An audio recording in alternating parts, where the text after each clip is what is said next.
সকলকে জানাই সরস্বতী পুজোর অনেক অনেক শুভেচ্ছা। আর সরস্বতী পুজোর দিনের সকালটা শুরু হয়েছিল কিছুটা এই রকমভাবে, চারিদিকটা প্রচুর পরিমাণে কুয়াশায় ভর্তি হয়েছিল।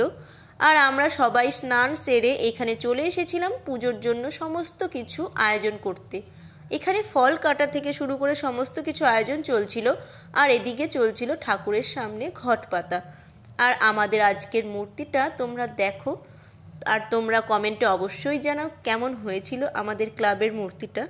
আমার তো পার্সোনালি খুব সুন্দর লেগেছে, আর মায়ের মুখটা তো অসাধারণ।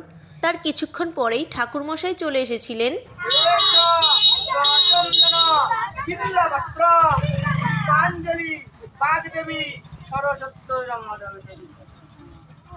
এইভাবেই আমাদের পুষ্পাঞ্জলি কমপ্লিট হওয়ার পর একটা বাচ্চা মেয়ের এখানে হাতে খড়ি হচ্ছিল। এইভাবেই আমাদের পূজাটা কমপ্লিট হয়ে যাওয়ার পর আমরা সকলে মিলে প্রসাদ খেয়ে নিয়েছিলাম। প্রসাদ খাওয়ার পর আবার একটু চলে গিয়েছিলাম আমাদের মাঠের এখানে খুব সুন্দর সিনারি করেছিল।